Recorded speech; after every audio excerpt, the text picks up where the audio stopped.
اچھا، اگر آپ احباب میں سے کوئی بہت زیادہ یعنی کہ بہت ہی زیادہ پڑھا لکھا ہو، یا اگر وہ خود نہ ہو کسی بہت ہی زیادہ پڑھے لکھے کو جانتا ہو، تو کیا آپ کسی سے یہ پوچھ کر بتا سکتے ہیں کہ یہ جو نوٹس لے لیا ہوتا ہے اس کا کیا مطلب ہے؟ ہم دیکھ رہے ہیں گزشتہ کئی سالوں سے کہ کرم میں، پاڑا چنار میں لوگ ایک دوسرے کو درندگی کے ساتھ قتل کرتے ہیں، سیکٹیرینزم کے نام پر، قوم پرستی کے نام پر قتل و غارت ہوتی ہے، علاقے کا امن بری طرح تباہ ہو جاتا ہے، اور لوگ گھروں میں محصور ہونے پر مجبور ہو جاتے ہیں، معمولات زندگی معطل ہو جاتے ہیں، اور قیمتی جانوں کا نقصان بہت زیادہ ہوتا ہے۔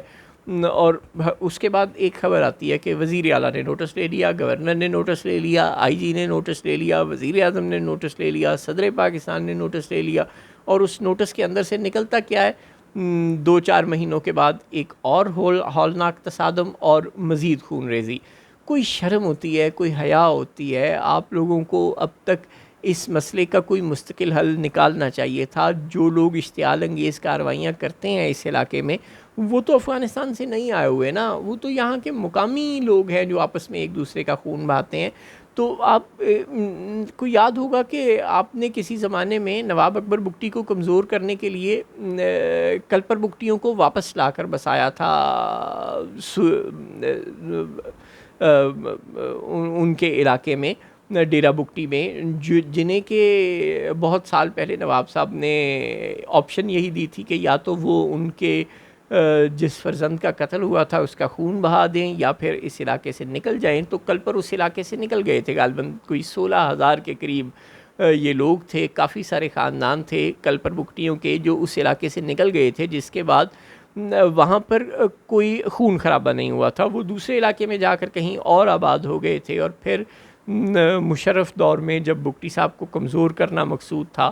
تو ریاست ان کل پر بگٹیوں کو اس علاقے میں واپس لائی تاکہ وہاں پہ بھلے تصادم ہو جائے، لیکن اس تصادم کے نتیجے میں نواب اکبر بگٹی اور ان کے ساتھی کمزور پڑ جائیں۔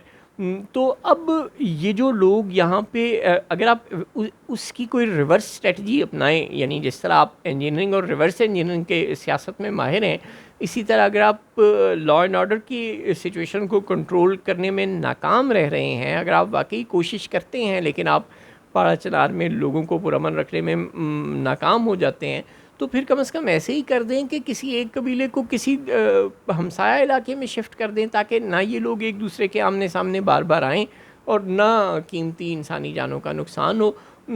اور اگر آپ یہ اسٹریٹجی پہ نہیں عمل کر سکتے تو کسی اور اسٹریٹجی پہ عمل کریں، ان لوگوں کو غیر مسلح کریں، کچھ تو کریں۔ کیوں آخر قیمتی جانوں کا نقصان ہوتا ہے اور ہمیں آپ صرف یہ ایک مضحکہ خیز قسم کی خبر سنا کر خاموش ہو جاتے ہیں کہ وزیر اعلیٰ نے نوٹس لے لیا؟ جناب گنڈا پور صاحب، برائے مہربانی صرف نوٹس نہ لیں، آپ اسلام آباد اور لاہور پر تو حملہ کر دیتے ہیں، لاہور آ کر تو کنٹینر توڑ دیتے ہیں، بہت اچھا کرتے ہیں، اور بھی توڑیں،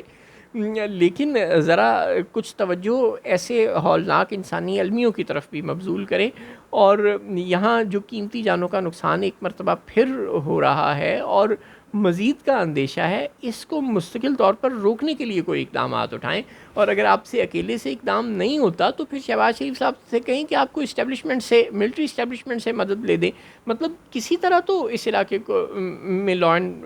آرڈر کی سچویشن کو بہتر بنانے کے لیے کوئی اقدام کریں۔ گنڈا پور صاحب کریں، یا شہباز شریف صاحب کریں، یا شہباز شریف صاحب کو لانے والا کریں، کوئی تو شرم کریں۔